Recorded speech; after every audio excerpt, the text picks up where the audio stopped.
ఉండడంలా కానీ ఏం చేస్తారు 3 నెలల తర్వాత మళ్ళా వస్తాం రెట్టించిన ఉత్సాహంతో మళ్ళా పనిచేస్తాం. ఎవరెవరైతే మిమ్మల్ని జైల్లో పెట్టే కార్యక్రమం ఎవరెవరైతే చేస్తారో మంచి చేసిన వాళ్ళని గుర్తుపెట్టుకోండి, చెడు చేసిన వారిని గుర్తుపెట్టుకోండి, ఇద్దరిని గుర్తుపెట్టుకోమని చెప్తాను.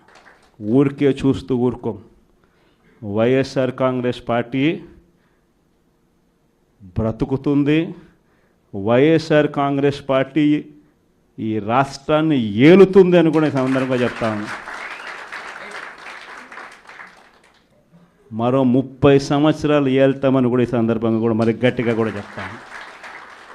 కాబట్టి ఎవ్వరూ కూడా వైఎస్ఆర్ కాంగ్రెస్ పార్టీకి సంబంధించిన ఏ కార్యకర్త వెంటికి కూడా పీకలేడు అని చెప్పి కూడా ఈ సందర్భంగా చెప్తాను.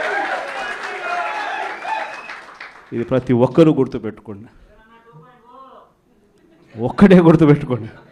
ఈసారి జగనన్న 2.0 కొంచెం వేరుగా కూడా ఉంటుంది. ఈసారి జగనన్న 2.0 కార్యకర్త కోసం ఎలా పనిచేస్తుందో కూడా చూపిస్తుంది.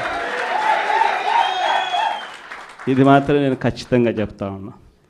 ఎందుకనంటే జగనన్న 1.0లో బహుశా కార్యకర్తలకు నేను అంత గొప్పగా బహుశా చేయలేకపోయి ఉండొచ్చేమో.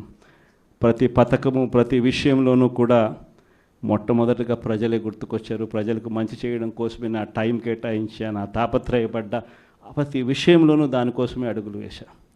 కానీ జగనన్న 2.0కి వచ్చేసరికి మాత్రం చంద్రబాబు నాయుడు కార్యకర్తలకు పెడతా ఉన్న ఇబ్బందులు చూసా, కార్యకర్తలు పడతా ఉన్న అవస్థలు చూసా, కార్యకర్తలు పడతా ఉన్న బాధను గమనించా.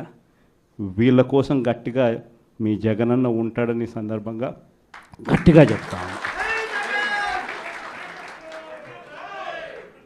ఎవరెవరైతే మిమ్మల్ని జైల్లో పెట్టే కార్యక్రమం చేస్తారో మంచి చేసిన వాళ్ళని గుర్తుపెట్టుకోండి, చెడు చేసిన వారిని గుర్తుపెట్టుకోండి, ఇద్దరిని గుర్తుపెట్టుకోమని చెప్తాను.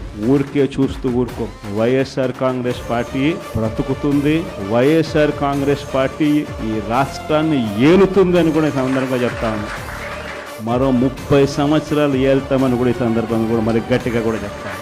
కాబట్టి ఎవ్వరూ కూడా వైఎస్ఆర్ కాంగ్రెస్ పార్టీకి సంబంధించిన ఏ కార్యకర్త వెంటికి కూడా పీకలేడు అని చెప్పి కూడా ఈ సందర్భంగా